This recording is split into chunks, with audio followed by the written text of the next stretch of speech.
our next speaker. Okay, so our next speaker is Ryan Kolar. So can you hear me, Ryan? Yes, I'm here. Okay, cool. So our presentation kind of goes along really well with the previous one. I'm sure you guys already know that, but you let me know when you want me to start and I will. Okay, sure.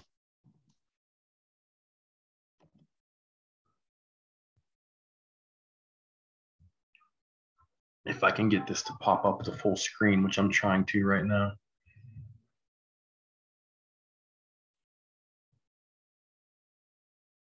All right, that should work.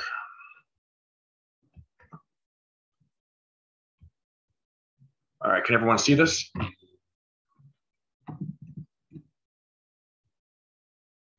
Yes, we can see that. So just Let me a get brief introduction about Kolar. Yes, this is let me get the yeah. So going in the wrong direction. Yeah, so this is, go ahead if you want to introduce me, that's fine. Okay, yeah, sure. So Ryan Kolar is the co-founder of Advanced Carbon Storage and CEO of ARIISE, and its holding include ARIISE Partners by 34. He had developed, designed, or financed over $1.7 billion in green real estate assets. His emphasis on finding value business model founded 11 companies, 7 reaching revenues of 6 successful exit in the next 5 years. This led to the diverse recognition, including in the 2007 LISC Award for Chicago Urban Development, being named top real estate influencer in Forbes 40, under 40, in multiple industries and having over 20 product patents and brand trademarks. So, ladies and gentlemen, join me in welcoming Ryan Kolar. Ryan Kolar, the floor is yours. Okay, thank you very much. Okay, so our newest venture is advanced carbon storage. It is similar to the previous presenter in the fact that we are trying to collect and store on Earth versus the space idea that was presented earlier today, but not dissimilar in the idea that passive storage, we believe, is the answer because active human behavior will not change rapidly enough to affect things. So the idea of this is all data that you guys already know, but 90% of CO2 and methane of the greenhouse gases. It's creating large-scale shifts in weather patterns, and the effects are growing worldwide. Why it's not working right now is because the 3 largest polluters in the world are not actively able to counteract the global of everyone else. Even if in large reductions in China, Russia, the US, other places, they're not going to be able to counteract what's already happening. So the passive and indirect storage, collection, and distribution of that confined CO2 is in our opinion, the only thing that makes sense. So by capturing the CO2 generated by combustion or release from industrial processes and storing it outside of the human behavior change, we don't have to wait for someone else to do it for us or wait for the average human to buy an electric car, install solar panels, or eat vegan. The idea for used carbon storage is on land, obviously, what we just talked about, geosequestration, which is a supercritical form of carbon dioxide is injected in the underground geological formations, as was previously presented, but that's not our path. Our path is actually in the ocean, comprising artificial reef structures within that contain stored CO2 within deep water bodies that act as not only pressure to maintain its safety, but also a freezing temperature in order to maintain its durability. The special report from IPCC 2005 explained the process of creating liquid CO2 pools in the seafloor, that they would obviously stay in place and also form a hard surface. It also reacts with seawater to form a solid CO2 hydrate in a similar pool in 1 versus 2. Advanced carbon storage successfully test dropped our first dry ice into water, confirmed the feasibility of the carbon negative emissions with the method above. in 2021 outside of Taiwan. Our approach moving forward is the creation of artificial reefs and ocean storage. We are currently pursuing permits in Japan, in China, Taiwan, and also the United States in different states. And we're also pursuing Canada starting I think it's the middle of this year or early next year. In general, to maintain the carbon dioxide in liquid form, the depth of the storage is typically deeper than 3,000 meters because the liquid CO2 would then be denser than the surrounding seawater, hence its storage capacity. For carbon storage, artificial reefs comprising of cavities in storing content, a non-return valve, and an opening in communication with the storage cavity for releasing the content into the surrounding substrate. That obviously would breed natural formations over top of it, thus for creating even more protection and creating some level of sea life and or sea micro durabilities of those different substrates and subsets. The ISO 14064 in carbon storage is an international standard for quantifying and reporting greenhouse gas emissions.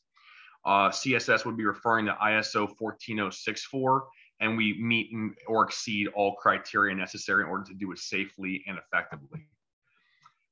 We are projecting to place 4 billion tons of carbon dioxide in the air every year. Earth gets hotter and hotter. Our idea basically is to super condense that, as previously stated by other presenters. And between the dry ice and cylinders stored in specific units, the IBC, the individual coral reef pieces, would be a engineered, designed, artificial structure that those two things are held within and thus drop to sea levels. About 3,000 meters is more than enough to get it done, which gives us many, many opportunities in many locations throughout the Pacific Rim to do so. There's plenty of space down there. There is minimal sea life, and the dropping of it can be done in very interesting ways. The ship drop, as ships become greener and greener, is one way, but we actually found that drone drops of a certain size is more precise. And with electric storage and electric opportunities to replenish that fuel, there is no negative carbon emission from that process. The IPCC methodology in carbon storage estimations, the greenhouse gas emissions, we believe that we're going to be able to be one of the largest redistribution of carbon dioxide in the world within the next 4 to 5 years. And we also trying to do the, using the ACM002, the grid connectively from electricity generation from renewable resources for methodology, monitoring, reporting, will also make our process of monitoring, as previously stated in other presentations. Monitoring is an issue, but ultimately monitoring would also be green and ultimately sustainable as far as the usage of power and the usage of electricity from around different sources and different locations of drops. The drop compressed CO2 in cylinders in liquid state form creates the artificial reef, as we spoke about, and this creates passive carbon storage. The idea that humans don't have to change their behaviors. It creates the opportunity that if we're putting away and storing more than is being produced, we have an opportunity to not only slow down and reverse the greenhouse gas effect, we also have the ability to allow human growth, human population growth, industrial development in third world countries that need it desperately in order to catch up to the rest of the world. And we don't have to start drinking out of paper straws and reducing our electric cars or tearing into the earth for iridium, for batteries, for different items. We can slow down the speed of our reaction in order to ultimately make better decisions. And the idea of this is each one of these reefs, each one of these storage units becomes a carbon storage credit that can be used as an economic factor as well, especially for smaller third world countries as a means of a crypto or an NFT. The idea is that the system and method for the creation might comprise a blockchain-based tech or registry database for issuing a amount of tokens for those when corresponding units of carbon content is stored in the water body. So literally a physical backup to the blockchain digital backup that creates a carbon storage economy. Thus, companies could buy more and more and invest more and more in the storage while getting their respective credits or their respective tax reductions. The idea of the water storage would be issued with NFTs, as well as blockchain tokens, And the idea would be to evaluate the value of a first live coral reef creation and maintenance from beneath the seabed as well, in order to basically have live streaming NFTs where people could buy, watch it be dropped, and own that video of their drop, which would also create another stream of income for this property. This is all based on the gold standard and various standards for sustainable future. And we are based out of Taiwan and Delaware in the United States currently. And we are planning on opening locations in California, Japan, Taiwan, and China over the next 5 years in order to have distinct physical drops of those locations. Thank you. Thank you very much, Ryan. It is very different perspective of looking to the problem, like using the blockchain and the NFTs as motivation for people to engage in such project. I really like the idea. So basically, yeah.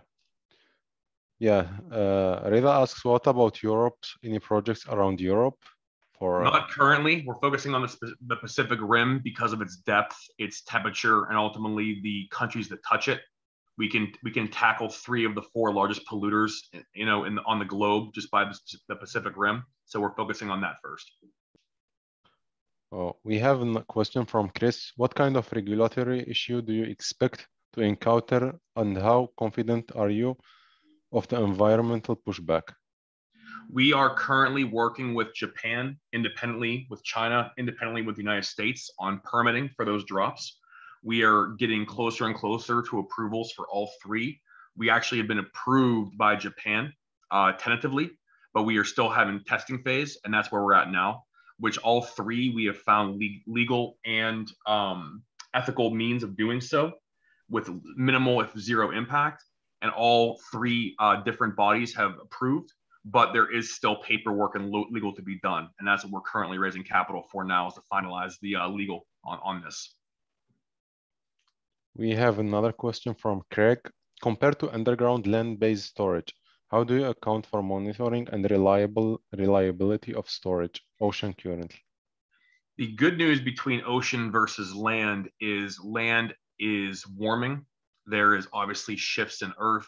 There's obviously a difference in temperature at different layers and different types of materials at different layers, as well as human error. The idea for the ocean storage is once it's dropped, the natural pressure and the natural temperature of that undersea bed will keep it in place without human interaction. So it reduces the monitoring and reduces the maintenance on that storage. Sounds cool. So Talib is asking, who owns the coral reef and the NFTs? The coral reef will be owned by the corresponding ocean owner of that region, whether it be Japan, China, or the United States or Canada or Russia. Ultimately, the NFTs will be owned by the purchaser, and the actual storage units themselves, the pieces, will be owned by the corporations or the individuals who purchase those reefs to be dropped in. But once they're dropped in, they become property of that area, but the NFT stabilizes who owned it and who dropped it.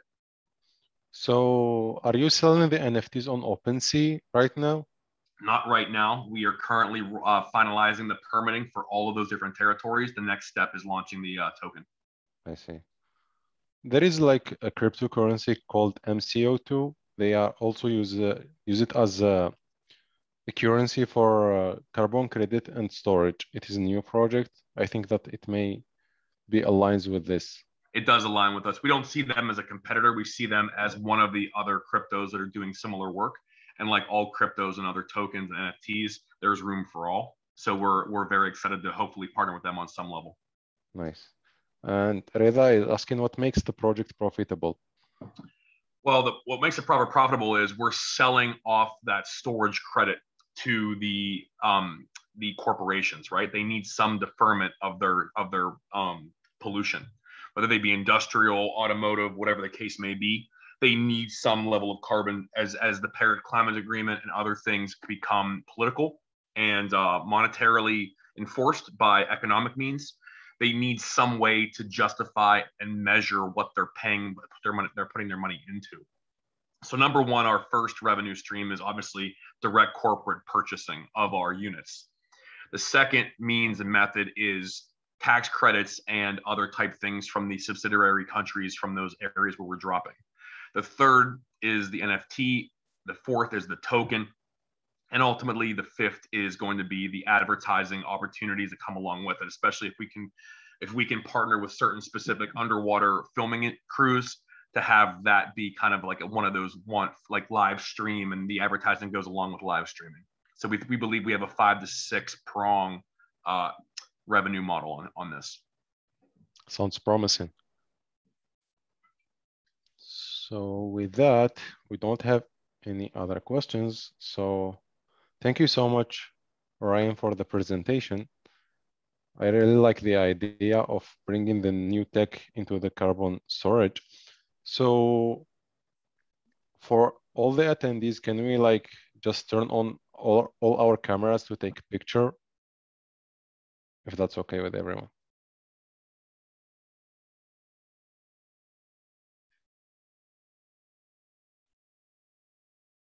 Okay, we're having more people coming in. Yeah, that's good.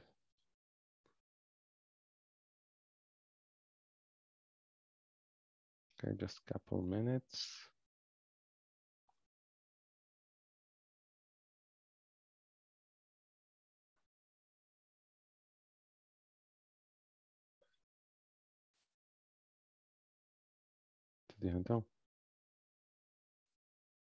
Okay, smile to the camera.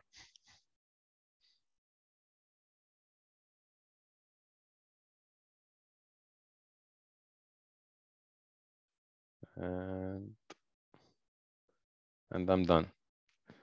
So thanks for everyone for attending today's presentation. Thanks for our speakers for providing us with the knowledge and sharing with us their experience. Thanks for the attendees for their time, and for the officers for their efforts to making this event happen. So for reference, you may find some of the presentations recorded on our YouTube channel, the SPE University of North Dakota Student Chapter, and you can check those. Thanks also to the IADC for collaborating in preparing this event and making and providing the speakers and the people who are interested in this topic. Thank you all for being present today, and looking forward to meeting you in future events that we may organize.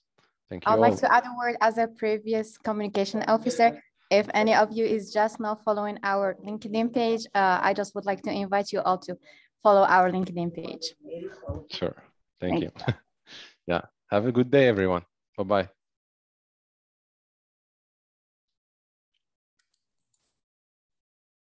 Thank you, everyone. Thank you so much, sir. Thank you, Habib, and everybody. Thank you. Bye-bye. Thanks a lot. Have a good one. Yes.